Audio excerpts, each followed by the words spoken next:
punindo os puníveis. Nós temos que estabelecer um critério de possibilidade de justiça. E aí volto para o Alexandre, a quem invoquei no começo dessa fala. O texto do Alexandre, em que ele fala sobre o depoimento sem dano, e sugiro que todos aqui tenham acesso a esse texto, eu tenho aqui, posso distribuir para todo mundo por e-mail depois, se quiser. Ele começa fazendo a seguinte ponderação, e eu concordo totalmente com ele. Quando o Papa João Paulo II, João Paulo II, presidia a Igreja Católica, discutiu com seus assessores a necessidade de a Igreja intensificar a busca de novas conversões, porque a Igreja Católica estava perdendo adeptos. E havia necessidade de estabelecer um mecanismo de marketing mais agressivo na busca de adeptos. E um dos mecanismos de marketing que a Igreja pensou como bastante eficaz, capaz de produzir uma reversão de expectativas, era obter santos modernos. A Igreja precisava de novos santos. Qual foi o que fez a Igreja para ter novos santos? A Igreja, para ter novos santos, foi discutir o procedimento de santificação. O procedimento de santificação tinha um cara que se chamava o promotor da fé, que era o promotor de justiça do processo. Os papéis um pouco diferentes. O promotor da fé é o cara que estipulava para que a Lígia fosse santa. E havia um indivíduo nesse processo que existia para impugnar a santidade da Lígia. E esse se chamava o advogado do diabo. O advogado do diabo era um personagem que trabalhava contra o promotor da fé para que não se vulgarizasse essa história de que todo mundo era santo. O que fez João Paulo II? João Paulo II eliminou do processo de santificação o personagem advogado do diabo. Não existe mais o advogado do diabo. Ele foi eliminado. E o processo de santificação passou a ter apenas o promotor da fé. Porque a Igreja precisava de novos santos. Ou seja, baixou o contraditório. Passou do pressuposto de que tu precisava comprovar a tese. E a comprovação da tese tinha que ser feita de modo com menos rigor. Havia um pressuposto de que o cara era santo. Então, qual é o resultado prático? O resultado prático é o seguinte, aqui o dado. Até 1983, no século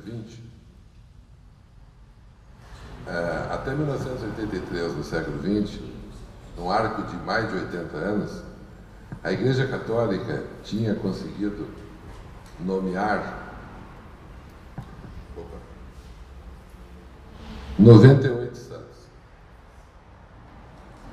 De 1983 para cá, foram quase 700.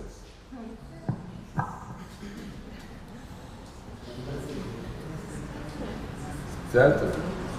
Enquanto o processo de canonização foi submetido ao advogado do diabo e ao contraditório, a Igreja conseguiu fazer, no século XX, 93 santos, em 80 e tantos anos. Daí, num arco de um pouco mais de 30 anos, tem mais de 700. Esse dado eu trago para o depoimento sem dano. Certo? Esse dado eu trago pelo mecanismo como as coisas têm sido conduzidas. E recomendo para vocês não só lerem o texto do Alexandre, como assistirem um filme dinamarquês que se chama A Caça. A Caça é um filme de 2012. Todo o Conselho Tutelar, por exemplo, tinha que assistir A Caça. Certo? Era indispensável que no curso de formação de conselheiro tutelar eles assistissem esse filme. É um filme espetacular a respeito do tema do abuso sexual, a caça. E estabelece de como se formam as falsas memórias, a que a Beth alude. Caríssimos, eu vejo com extrema preocupação o rumo dos acontecimentos.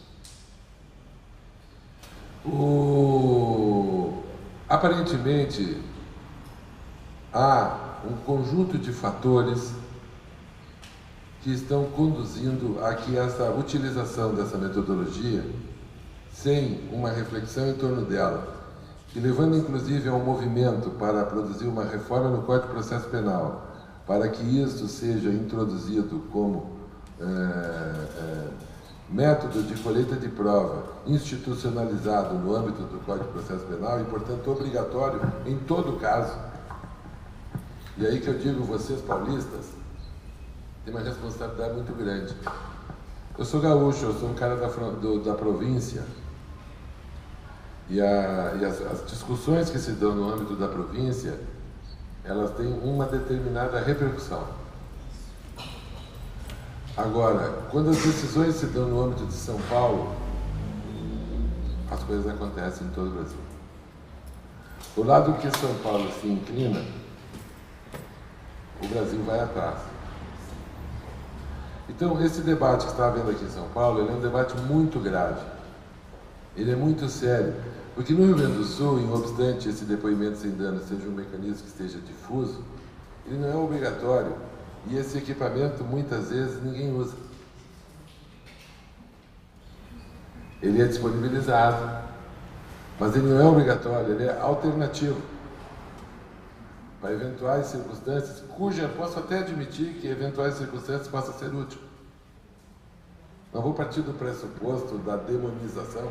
Assim como nós não podemos demonizar o acusado, tampouco sacralizar a vítima, eu não vou demonizar a metodologia. Eu não vou dizer que essa metodologia, circunstancialmente, é indeterminada e a partir, inclusive, da recomendação do técnico. Por exemplo, eu tive uma situação de uma experiência pessoal de juiz espetacular, de uma criança que estava falando, porque eu nunca usei essa metodologia. Eu nunca fui favorável a ela, nunca encarei. Eu disse, se é para ouvir, eu ouço. Senão eu não vou ouvir, quem vai ouvir são os técnicos. Me dão um laudo e para mim me basta. Certo? Porque não tem sentido tu ouvir uma criança de 3 anos, velho. 4 anos. Um adolescente eu posso ouvir, você discute com ele. Vamos conversar. Posso ouvir. Acho razoável. Agora, em qualquer hipótese, ouvir ou não ouvir, eu preciso que um técnico me diga deve ou não deve ser ouvido. Se o técnico me dizer tem que ser ouvido, porque havia uma criança de 6 anos, ia fazer 7, uma menina precoce. E a menina disse para a psicóloga, eu quero contar para o juiz. Ela queria fazer essa catarse no imaginário dela. E a psicóloga me procurou e disse, seguinte, sabe o que a guria me disse? O que ela disse? Eu quero contar para o juiz. Bom, então ela vai contar para o juiz. Agora, ela foi ouvida, porque existe toda uma mitificação em torno disso. Nós temos gente muito desqualificada trabalhando nessa área. Precisamos nos preparar para isso, né, velho?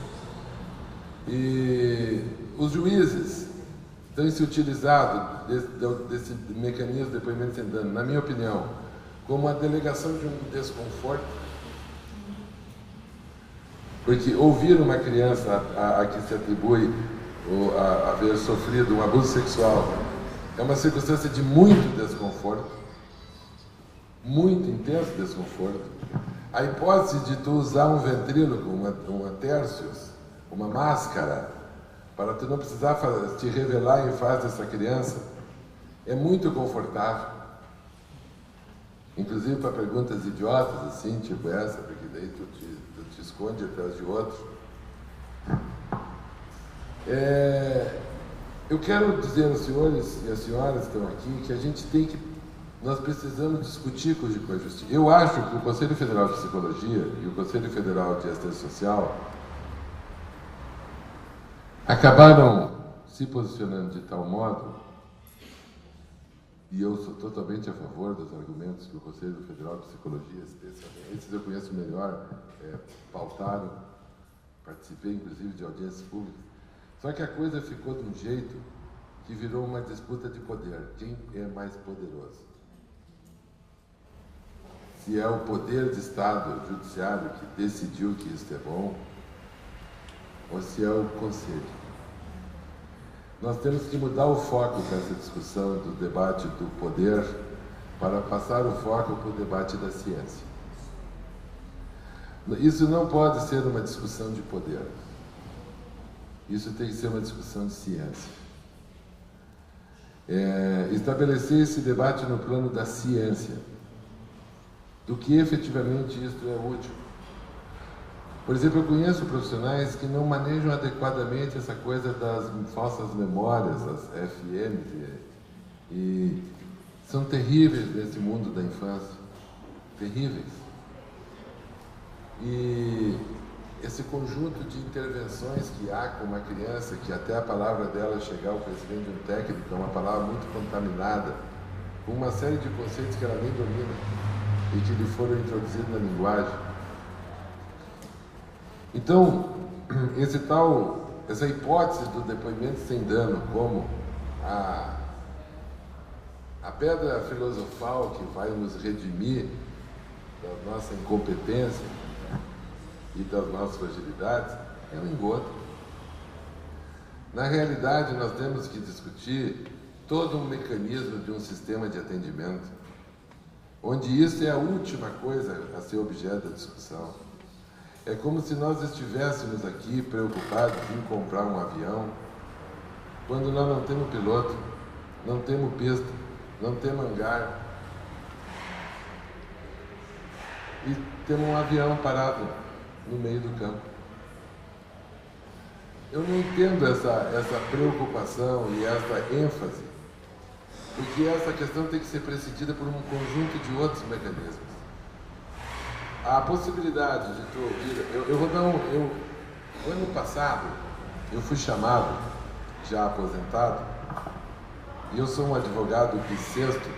Eu me inscrevi na Ordem dos Advogados para ter um lugar, porque a pior coisa que existe na vida é tu ser ex. Né?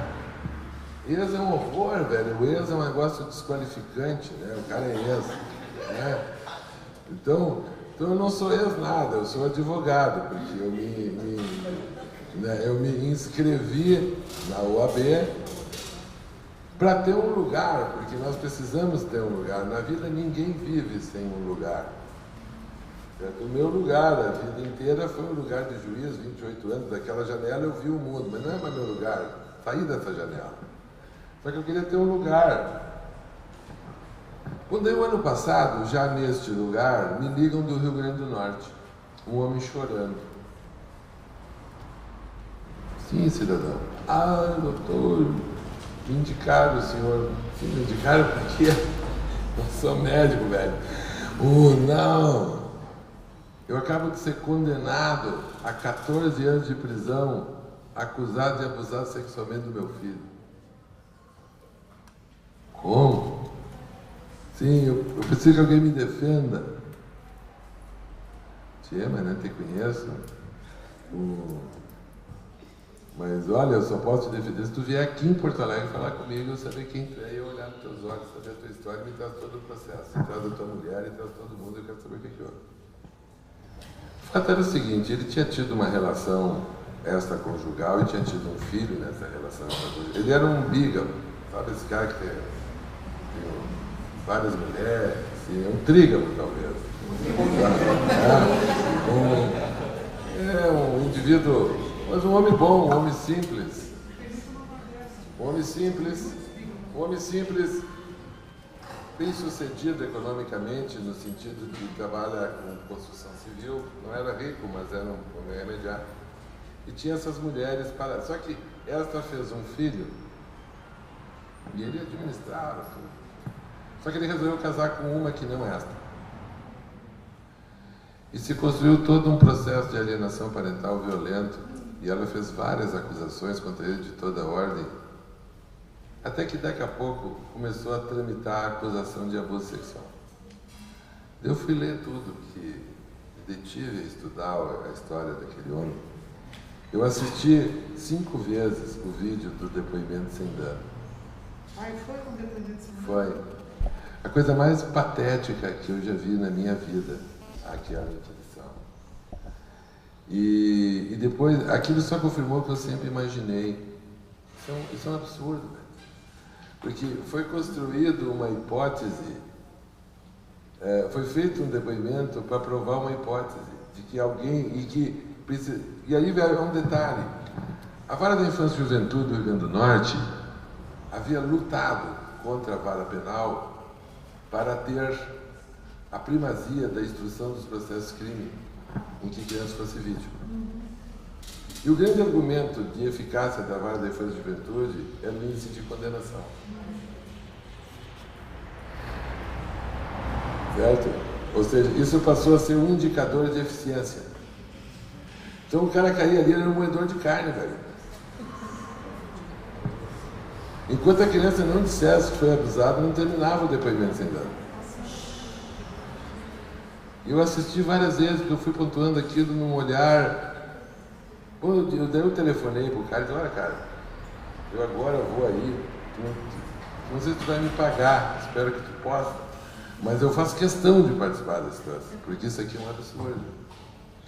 Ele felizmente foi absolvido no Tribunal de Justiça do Rio Grande do Norte por 3-0, num voto espetacular do relator, que inclusive viu coisas que eu não vi, quer dizer, o cara foi além de mim, o relator,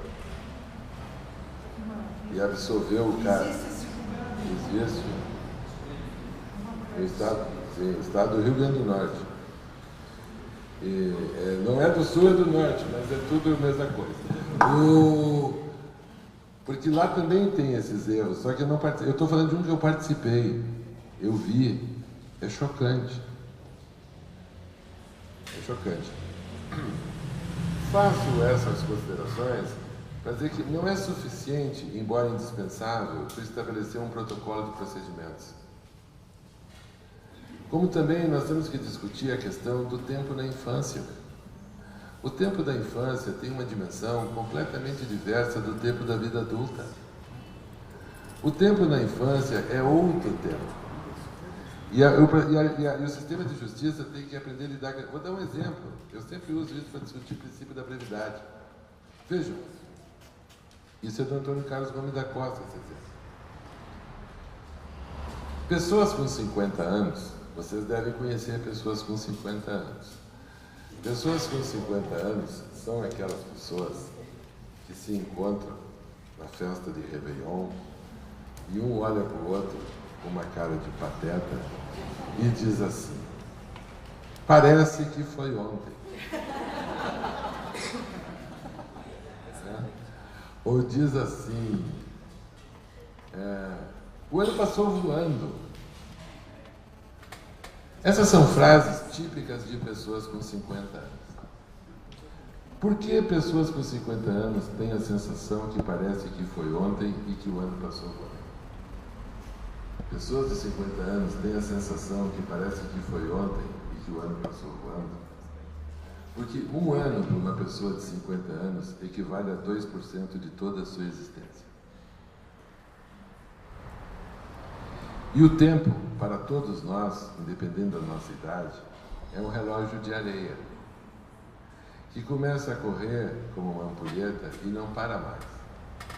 E quem organizou ele em anos, meses, semanas, horas, minutos, segundos, foi uma pessoa muito preocupada em administrar a vida e estabelecer convenções. Porque, na verdade, o tempo é uma coisa única. De maneira que, quanto mais velho nós ficamos, mais rápido passa o tempo. Porque quanto mais velho nós ficamos, menos aquilo significa para nós em face daquilo que já vivemos. Quanto mais velho nós ficamos, as horas passam mais rápidas. Quanto mais leves nós ficamos, os dias correm mais ligeiro. Quanto mais velho nós ficamos, as férias são menores.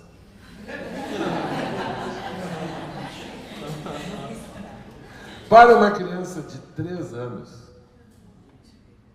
Um ano não passa nunca. Para uma criança de 3 anos, um ano equivale a 33% de toda a sua existência. É razoável afirmar que uma criança de 3 anos tem uma percepção de tempo de um ano equivalente a 10 anos para um adulto de 30. É razoável pensar que a criança tem a sensação que o seu 1 ano de vida demora o que demora 10 anos de vida de uma pessoa de 30 anos. Porque o tempo não é uma coisa objetiva que todo mundo sente igual. Cada um sente o tempo de acordo com o que o tempo significa para ele. É por isso que os professores cada vez têm mais dificuldade de dar aulas para os adolescentes nesse formato ridículo que a escola insiste em manter, herdado do século XIX. Porque as crianças não conseguem mais suportar aquele tempo que é o tempo do professor. Que para o professor passa rápido, mas para o aluno, meu Deus do céu, não tem fim essa conversa. Estou a dizer isso para dizer que, em face à violência sexual com a infância, o tempo é fundamental se tu pretenderes estabelecer minimamente as circunstâncias dos fatos.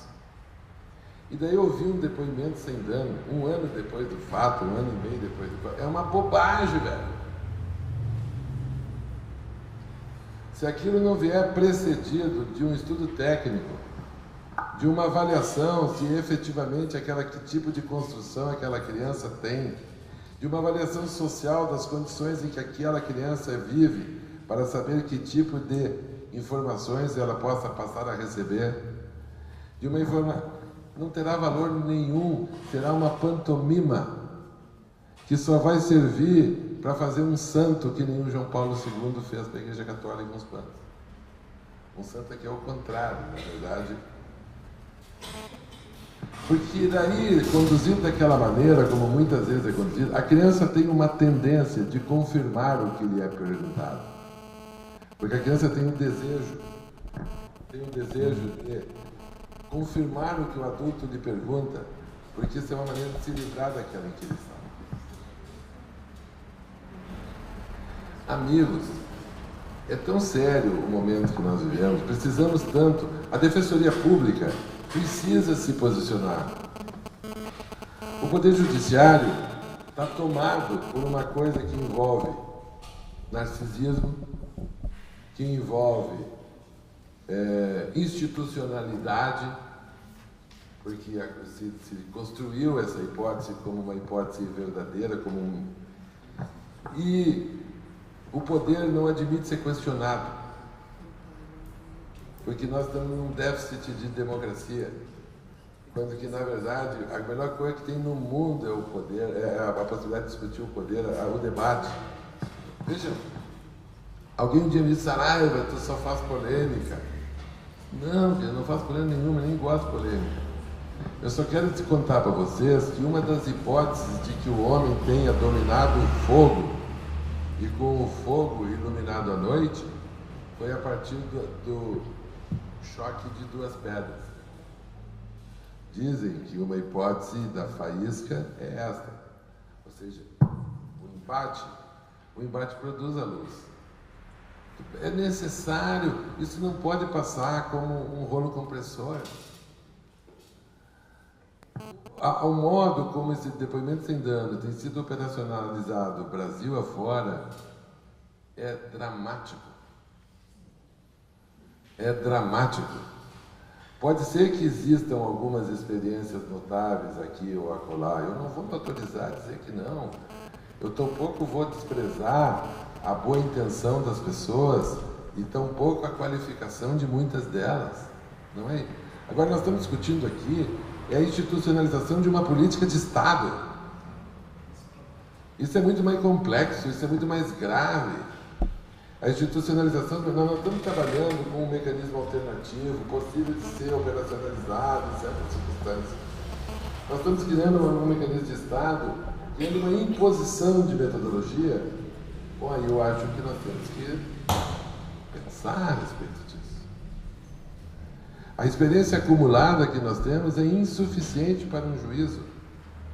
E quem invocar como indicador de eficácia o aumento das condenações, eu me vejo absolutamente perplexo diante disso.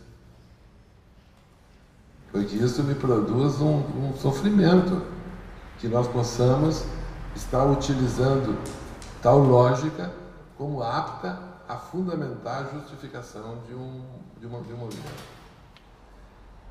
Então, se reformulação nós temos que fazer no Código de Processo Penal, é uma reformulação que valorize as intervenções técnicas, dar às perícias uma dimensão, explicitar que a criança tem que ser preservada, e a sua preservação passa pela possibilidade de se avaliar se é conveniente, se não é conveniente, se é possível, se não é possível, a sua escuta. Se eventualmente insistirem com a escuta como sendo indispensável. E quantos episódios sequer necessita escuta? Existem situações que as crianças têm auto de exame de corpo de delitos brutais, velho, que falam por si mesmo. Tu não precisa mais nada, tu tem que pegar aquela criança e abraçar e nunca mais na vida retomar esse tema e punir os responsáveis, porque tu tem prova material.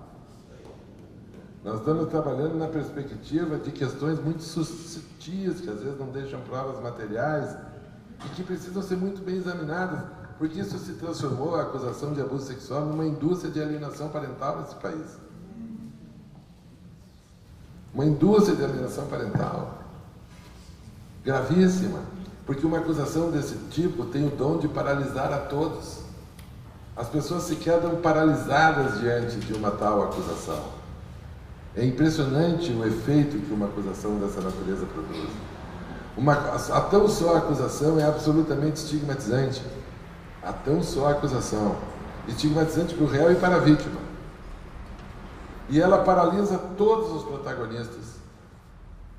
Porque movimenta todas as suas questões mal resolvidas nas suas respectivas almas, de quem nunca fez psicoanálise e jamais foi capaz de discutir suas dificuldades e as despeja no colo dos outros. Então, eu acho que é muito importante essa reflexão, mas uma reflexão sem paixão.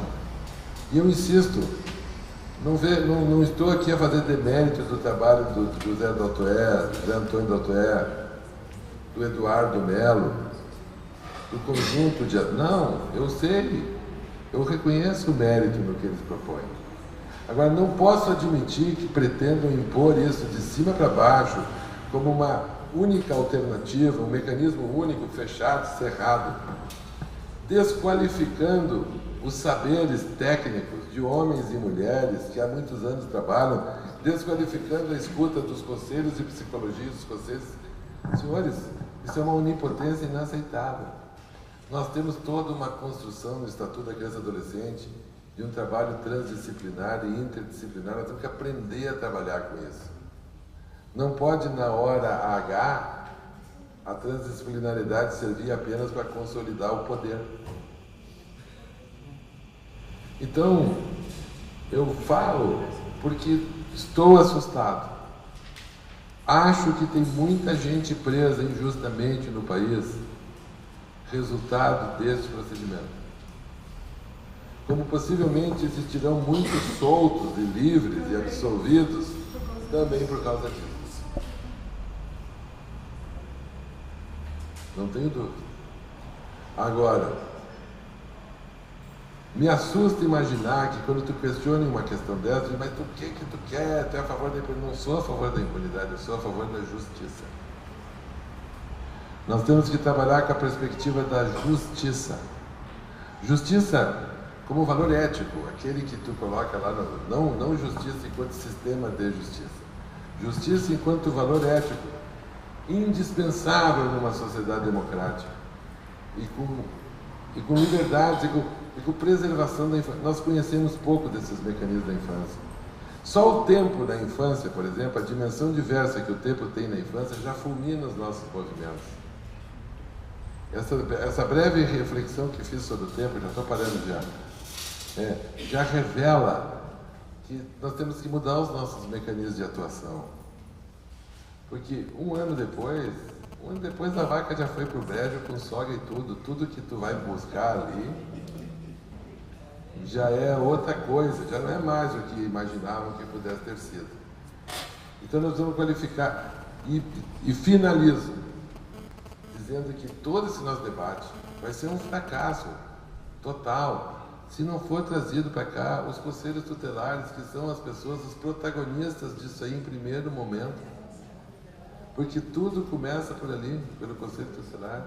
E se não há manejo nos conselhos tutelares, tudo mais que nós vamos fazer aqui depois vai ser um fracasso. Não é nem a polícia, que também deve estar incluído, é o conselho tutelar, que tem que participar dessa discussão.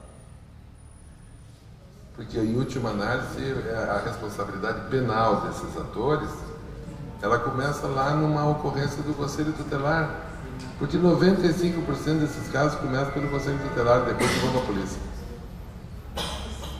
E, então, minha opinião, só para concluir, se há reforma a ser feita no Código de Processo Penal, é uma reforma que tem que empoderar os técnicos. É uma reforma que tem que empoderar os laudos psicológicos, os laudos sociais. Uma reforma que tem que minimizar a necessidade da escuta dessas personagens, a inquirição deles, que chega a ser um estupro, muitas vezes, que é feito. Certo? E verificar como fazemos isso. Estou disponível, com muita alegria. O caso do Rio Grande do Norte, só não podemos revelar os nomes dos personagens. Eu tenho possibilidade de disponibilizar a todos, com muito... É um absurdo aquele caso. Certo? O resultado prático daquele caso foi que a competência de apuração dos atos infracionais foi retirada da vara da infância. Foi levada para uma vara especializada. Eu acho melhor. No caso do Rio Grande do Norte foi melhor. No caso, porque o que eu percebia na vara da infância é que havia uma inversão do ônus da prova. Ou seja, o acusado tinha que provar que ele era inocente, senão ele era culpado. E acho isso muito delicado também, essa demonização dessas pessoas. A gente tem que cuidar a não adjetivar esses personagens, embora muitos sejam realmente indivíduos desprezíveis, né? Mas ele precisa de outro tipo de abordagem. Agora, por favor, e não deixem de ver, sugiro vocês, não sei se tem no Netflix, mas A Caça. Indispensável.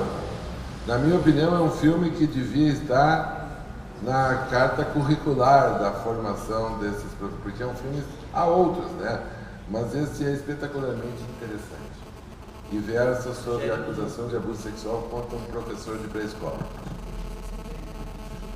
Gracias.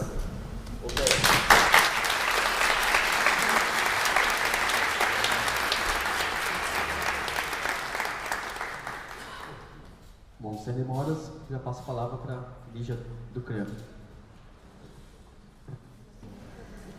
Bom, eu acho que minha fala vai poder ser reduzida bastante, porque várias considerações já foram feitas pela Elizabeth e pelo João. Deixa eu levantar porque eu sou baixinha, então vocês não estão me vendo. Gente, deixa eu até poder me apresentar para falar de que lugar que eu vou estar me colocando. Eu acho que veio assim, experiências e relatos acadêmicos importantíssimos, né, que dão fundamento, né, e dão toda assim, uma consistência para essa discussão. E, na realidade, a minha fala vai ser assim, um lugar da prática, né, que eu não sou psicóloga do Poder Judiciário, tá? Mas eu sou psicóloga e coordenadora técnica de uma organização social que não é a Childhood, tá? Que não é a Childhood, que é o CRAME, que é o Centro Regional de Atenção aos Maus Tratos na Infância, do ABCD, e é uma organização social que atua, né, nós temos núcleos nos municípios de Santo André, São Bernardo do Campo e Diadema, que atende casos de violência doméstica contra crianças e adolescentes, e aí incluído o abuso sexual intrafamiliar, e também no que concerne a violência sexual, nós atendemos também casos da violência que é extrafamiliar, que são praticadas por outras pessoas. Então, eu tenho 21 anos nesse serviço, numa experiência de escuta de crianças e adolescentes que sofrem violência sexual e no tratamento dessas pessoas que são demonizadas, dessas pessoas, desses autores da violência sexual. Tá? Então, nós também atuamos, nós atendemos toda a família. Então, só para ter uma ideia do montante, então, assim, o CRAME é uma organização social que recebe uma pequena parcela desses casos, que já foram notificados aos conselhos tutelares, que essas famílias foram encaminhadas, né, ao CREAS, a esse equipamento da assistência social dos municípios. Então, por que eu estou falando isso? Porque eu imagino que o que a gente recebe ainda é uma pequena parte. E nós sabemos, né, eu acho que tem uma série de estatísticas que dizem aí para cada um caso notificado, outros 9 não são. Então, vamos imaginar que porque cada um caso que foi notificado, nós recebemos uma parcela, porque outros são encaminhados para a saúde e outros serviços. Então, para se ter uma ideia disso, somente no ano passado, nós recebemos, né, considerando os 3 municípios que nós temos aqui, os núcleos, 646 famílias de casos onde aconteceu alguma violência contra a criança ou adolescente. Dessas, 39% são casos de violência sexual. Então, em um ano, nós recebemos no nosso serviço aproximadamente 250 famílias em que uma ou mais criança sofreu abuso sexual. Então, é só para a gente colocar um pouco assim, né? Realmente, o relato que eu vou trazer aqui, as considerações, tem a ver com uma prática. Tá? Não tem a ver assim, com essa profundidade de estudos acadêmicos, mas tem a ver com essa prática, né? E a gente quer compartilhar um pouco essa prática, porque um dos serviços do CRAME é circular pelo Brasil, formando, capacitando profissionais para essa escuta. Então, é assustador o que nós presenciamos nessas situações. É assustador. Tá? Então, é lógico que assim que surgiu a questão do depoimento sem dano, assim que eu acho que como vários colegas aqui, então eu ouvi falar do depoimento sem dano, falei, nossa, que bom, o judiciário vai rever aí a prática e pensar em outras formas de poder acessar essas crianças e adolescentes que sofrem a violência. Mas assim, na realidade, muito rapidamente eu vi que esse sem dano, eu não sei de onde foi tirada essa palavra do sem dano, né? Então, sem dano. Porque também vai muito do profissional que vai ouvir essa criança. Eu já presenciei várias audiências e eu vi juízes criminais com uma sensibilidade incrível no trato com a criança e do adolescente. E, ao mesmo tempo, eu já vi psicólogos e assistentes sociais, e como eu sou psicóloga, eu vou me permitir dizer, com atuações assustadoras. Então, assim, já fica, acho que como uma proposta, e eu acredito nisso, eu acho que tem que ser um caminho, visto que essas crianças e adolescentes, principalmente a criança, a gente está falando aqui do depoimento sem dano, visto que essas crianças circulam, foram atendidas em algum serviço, foram escutadas, seja por profissionais do CREAS, seja por profissionais do CRAME, seja por profissionais da saúde, mas visto que essas crianças, né, já foram ouvidas e são acompanhadas, que esses profissionais possam, de certa forma, ser a voz e esses relatórios sejam mais validados, né, pelo judiciário. E eu vou fazer um contraponto aqui, que ao mesmo tempo me preocupo muito, porque eu vejo profissionais, às vezes que seriam assim, serviços no Brasil todo, eu estou colocando gente, e principalmente em municípios do estado de São Paulo, que é por onde a gente circula mais. A gente vê serviços de referência, ou profissionais que têm esse papel com práticas extremamente revitimizantes. Então, assim, isso também assusta. Né? Então, eu vou dar um exemplo que é assustador, que eu sei de psicólogo que trabalha no setor técnico do Poder Judiciário, onde ele eliminou a possibilidade de um adolescente ser acusado de que estava abusando sexualmente dos irmãos, que eram bem mais novos, bem menores, porque ele pediu para ele baixar a calça e ver o tamanho do pênis, o psicólogo do Poder Judiciário. Fala, imagina, em uma entrevista, então essas sessões de 15 minutos, 1 hora, eu não preciso de vários, vocês ficam meses atendendo essa criança, esse adolescente, imagina, em uma entrevista, eu consegui, falei, baixa a calça, ele vê o tamanho do pênis e fala assim, imagina, com isso aí, não abusa de ninguém, e emitiu o seu parecer. Então, a gente sabe também o quanto é complicado, às vezes, esses relatórios. Que profissionais são esses? E a gente tem que abrir esse parênteses. E a gente tem que abrir esse parênteses. E esse psicólogo falou disso, encheu a boca numa reunião de rede. E eu perguntei, alguém questionou esse profissional? Não, porque todos nós ficamos paralisados, assustadíssimos. E são profissionais que estão em equipamentos que provavelmente, se houver depoimento sem dano, é ele que vai conduzir. Né? Provavelmente é ele que vai conduzir essa questão. Então, isso também assusta muito. Muito. Né, quando a gente pensar na qualificação desses profissionais. Mas, eu acho que isso já foi dito, e eu acho que é importante sempre reforçar, já foi dito por que é com dano, né? Enfim, toda essa atuação. Mas uma criança que já foi, né, ela foi tratada como objeto de prazer de outro, né? Uma criança que sofreu um abuso sexual por um adulto, ela já foi tratada como objeto de prazer, né? De novo, ela é colocada num objeto nessa relação com a justiça. Né? Então, porque a gente fala da Constituição onde a criança ela tem, né, prioridade absoluta, e não, aí já veio por terra, porque na realidade a prioridade absoluta é a responsabilização criminal, a punição desse agente que cometeu o abuso. Então ela já não é mais, né, uma prioridade absoluta, e ela vira um objeto de um sistema e de um sistema perverso. Né? Então a gente presume que o psicólogo é assistente social, e a gente presume não é para ter uma sensibilidade nessa escuta. Só que o papel do psicólogo é escutar quando essa criança quiser dizer e se ela quiser dizer, e da forma que ela quer dizer. E pode ser o juiz, pode ser o papa, não adianta você colocar figuras de autoridade, de poder, que não é isso que vai fazer ela dizer. Então, quando a gente circula por esses espaços, né, formando profissionais, enfim, contribuindo para o aprimoramento, então um dos cuidados que a gente tem é justamente de poder trabalhar, explicar cuidados na abordagem da criança e do adolescente.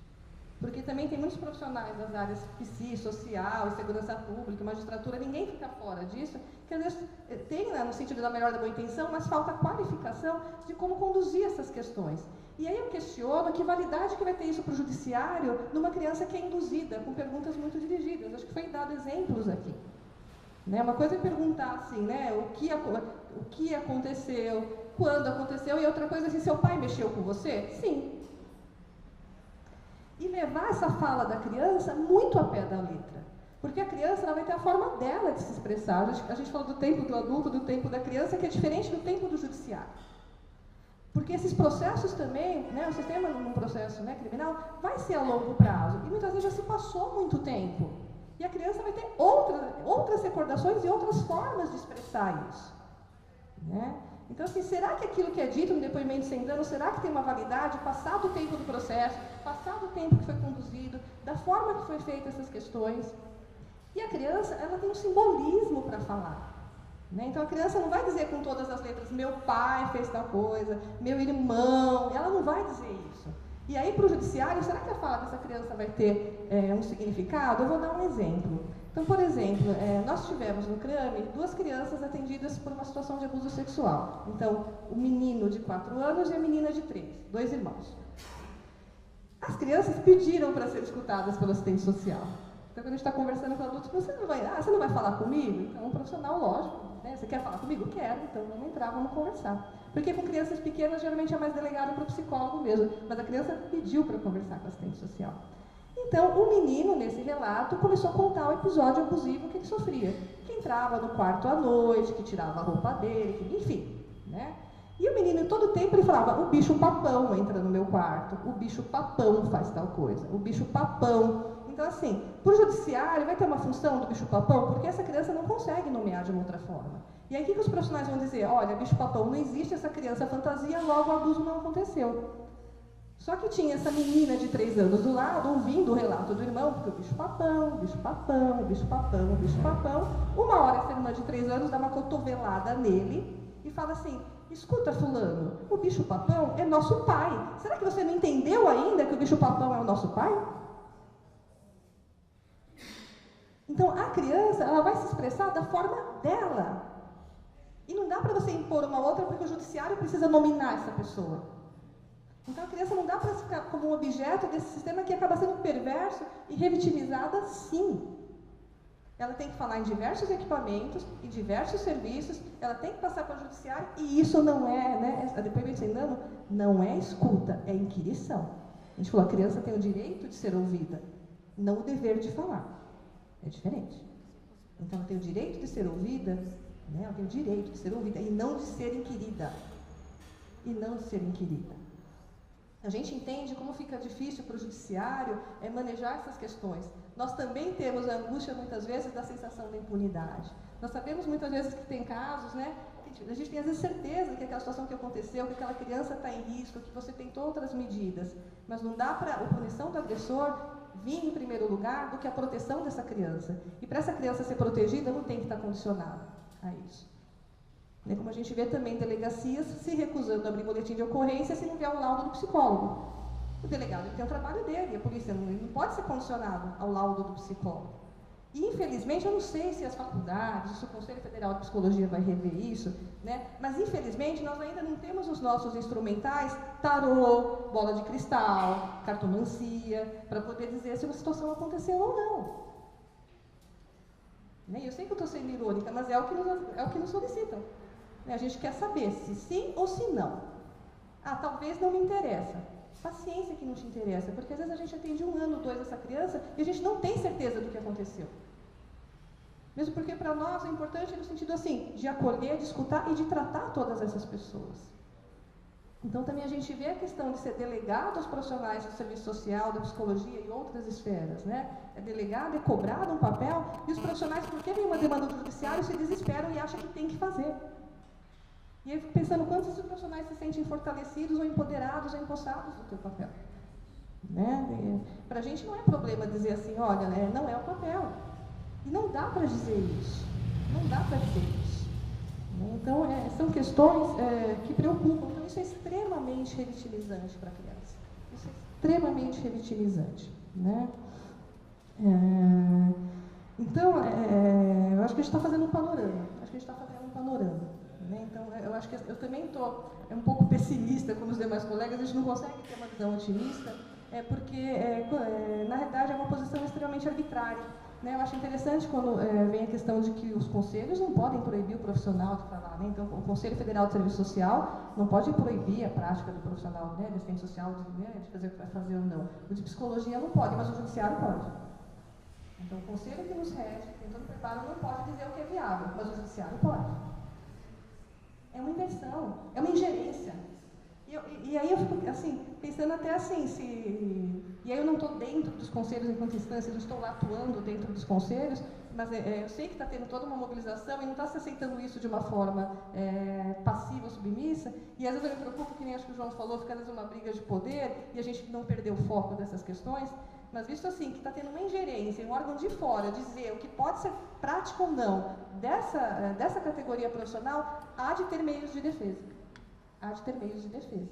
Né? Eu espero que sim. Né? E eu estou contando com isso. Eu estou contando com essa questão. Assim, né? Então, assim, a minha fala não pretendo ficar aqui acho que 40 minutos, acho que assim, falando com vocês, mas é poder dizer um pouco como a gente percebe isso na prática, porque eu acho que o momento rico vai ser no sentido de debate. Porque o que acontece?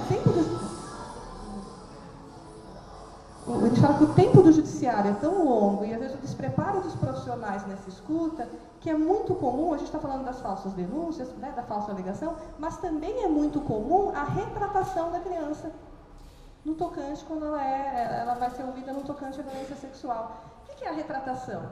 É aquela criança que em algum momento se sentiu amparada, fortalecida, acolhida por algum dos serviços dos profissionais que ela passou, ela até contou o episódio, né, abusivo, ela relatou. Aí passa-se um tempo, essa criança diz assim, olha, eu menti quando eu falei aquilo. Aquilo não aconteceu. Não mexeu comigo, né? A pessoa não mexeu comigo. E aí a rede profissional, né?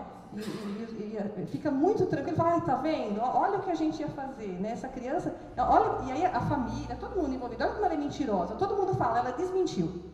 Então, quando a criança se retrata, o que a gente ouve, né? Da família, muitas vezes dos profissionais, né? O próprio, também dos advogados. Ah, ela desmentiu. Então, quando nós falamos ela desmentiu, nós pressupomos que quando ela falou a primeira vez era mentira. Então, a palavra desmentir pressupõe o quê? Que era mentira. Em nenhum momento passa pela nossa cabeça que ela retratou-se. E que ela retratou-se porque ela não se sentiu protegida e respaldada.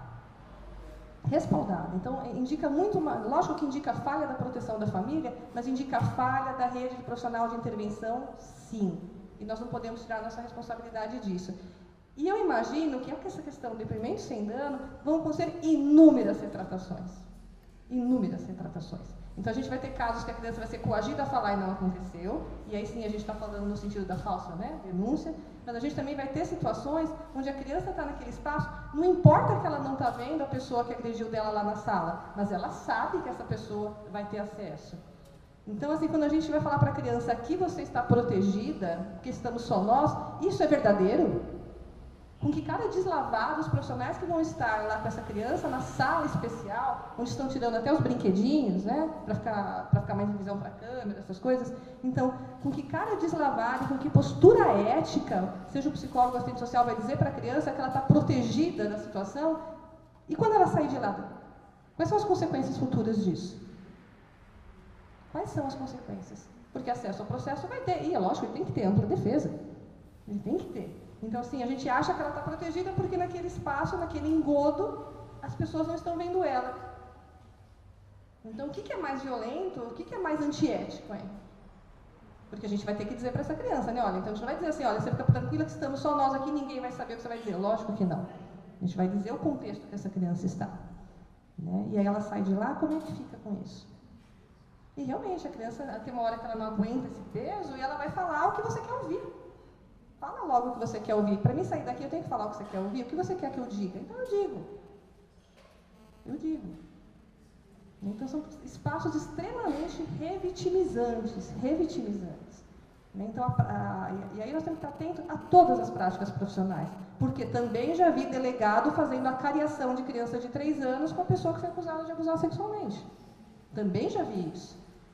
De falar assim, olha, você falou tudo isso porque ele não estava aqui. Fala agora na frente dele que eu quero ver. Gente, até eu, né? Fala, imagina, eu sonhei, eu menti, enfim. Até eu, né?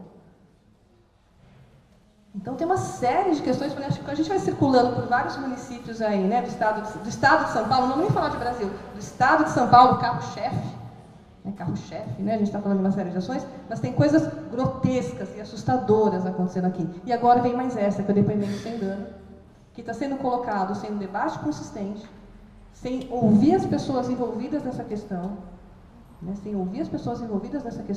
Sem contar as implicações que vai ter, sem contar, até acho que eu questiono a validade dessas acusações, porque eu acho que qualquer advogado, e não precisa ser nenhum advogado brilhante, consegue contestar. Talvez, assim, quando vem assim, algo sem consistência, induzido, a forma que vem. Então, assim, o que o judiciário vai fazer? Eu imagino que vai ter uma série de recursos aí. Não sei na prática se vão ter ou não, se no Sul está tendo ou não, recursos ou não, doutor. Tem ou não? Tem, né? Então, assim, e aí a criança fica exposta e ela tem que sair de lá e dar conta disso. Dar conta da família, dar conta desse processo, sem contar que a criança tem vínculo com essa pessoa que abusa sexualmente, sim, em grande parte dos casos existe um vínculo afetivo. Muitas vezes ela não quer que esse pai seja preso, ela quer que esse pai pare de abusar. Então a gente não está falando que não tem que ser preso, eu não sou a favor da impunidade, vejam bem, não sou a favor da impunidade, mas delegar essa responsabilidade para a criança que ama essa pessoa. E aí eu vou falar desses, de novo, 21 anos de prática, não foi um caso, nem 2 e nem 3, que na minha prática, quando essa pessoa foi presa, essa criança tentou suicídio. Não foi nenhuma, nem 2, nem 3. Você fala assim, mas foram poucos casos, que fosse um. Então imagina o quanto ela vai se sentir mais responsável ainda pela punição ou pela prisão dessa pessoa que cometeu, né, a violência, quando vai estar sendo justificado que ela é o principal ela é o principal objeto de prova. Então, se essas crianças, né, na realidade, nem estavam assim, tão diretamente assim, relacionadas, no sentido assim, olha, foi preso porque você falou, mas na cabeça delas foi. Porque elas poderiam falar uma série de situações, né? Ela fala assim, enquanto eu não falei, não aconteceu nada. É lógico que se ele foi é porque aconteceu outras questões, outros processos, teve validações, teve relatórios, enfim, foi considerado, foi comprovado o que aconteceu, ponto. Mas na cabeça da criança, ela fala assim, eu sofro esse abuso há 1, 2, 3, 4, 5 anos, nunca aconteceu nada. Porque a hora que eu falei, essa pessoa foi presa. Então ela se sente culpada, sim. E no depoimento sem dano, ela é assim, institucionalmente colocada nesse papel. É reforçado isso, está escrito que é ela. Que a função dela é essa. Né? Que a função dela. Então essas questões são extremamente complicadas. Tá? E aí a gente está falando da outra ponta, né, das pessoas que estão endemoniadas. Essas pessoas também, né, acho que eu sei que não é o fórum aqui de questão, mas essas pessoas também precisam do atendimento. Eu sei porque a gente está aí há 21 anos atendendo essas pessoas que cometem abusos. Tá? Então, assim, dessas 99% que eu atendi, sofreram abuso na infância. Então, o que a gente vai fazer para romper esse ciclo, né, e colocar a questão do acolhimento em primeiro plano, do atendimento, dos cuidados, da escuta, sem a gente entrar nesse desespero que o que vem em primeiro plano é a punição do agressor. Né? E eu vejo profissionais da nossa área também muito preocupados com isso. Né? A gente está aqui atendendo, mas com ele não acontece nada. Mas o seu papel é qual? O seu papel é punir, o seu papel é prender, qual que é o seu papel? Ou é tratar? Então, porque são temas que mexem, né, com os nossos valores. Então, assim, nós ficamos indignados, né, com as situações. Então, afinal de contas, crianças sendo abusadas sexualmente, eu acho que é algo para nos indignar mesmo. Mas o quanto muitas vezes nós também embarcamos nessa discussão. Né? E eu acho que foi a reflexão que eu fiz quando eu vi o depoimento sem dano. Realmente, no primeiro momento, eu falei, poxa, que legal, lá atrás. Mas conforme a gente foi vendo como esse processo foi construído, e eu vi que não foi construído, na verdade, assim, foi construído, mas não foi, acho que, compartilhado. Não vamos diminuir, porque, com certeza, deve ter tido um amplo estudo e trabalho das pessoas que propuseram isso. Mas não levou em questão as outras pessoas envolvidas, inclusive o direito da criança. Inclusive o direito da criança, e essa criança como sujeito. Né? Então, infelizmente, no nosso sistema, o tratamento, o acompanhamento do autor do abuso sexual ainda é algo muito complicado. A gente viaja pelo Brasil todo e a gente não vê serviços que se proponham a atender. Atender a vítima, todo mundo quer. Todo mundo quer atender a vítima. Todo mundo quer. Acolher, escutar, né, simpatizar, invasores. Mas atender o autor da agressão, ninguém quer. E aí vai surgir 1000 justificativas, gente. 1000 justificativas para isso. Né? Só que se a gente está pensando em romper essas questões, em proteger de fato as nossas crianças, porque nós vamos ter que pensar no atendimento dessas pessoas. Porque o fato é que mesmo que elas sejam punidas, né, presas, vão ficar 5, 10, 15 anos, a hora que saem, se elas não receberam um acompanhamento, elas vão voltar a fazer, mesmo que elas queiram parar. E aí eu estou falando isso, por que você está falando isso? Dessa prática de 21 anos atendendo essas pessoas.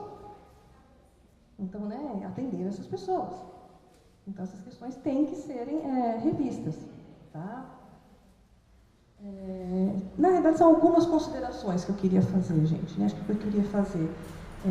E eu acho que eu vou priorizar de encerrar a fala por aqui, para que a gente fique com mais espaço para o debate, para surgir questões aí, comentários, colocações. Então, se você pensar numa proposta inicial, né, eu acho assim que os profissionais têm que ser empoderados, sim, né, que os relatórios, que os atendimentos, porque não é em uma entrevista, gente, seja 15 minutos ou 1 hora, não é em 2, não é em 5. Então, as pessoas falando que eles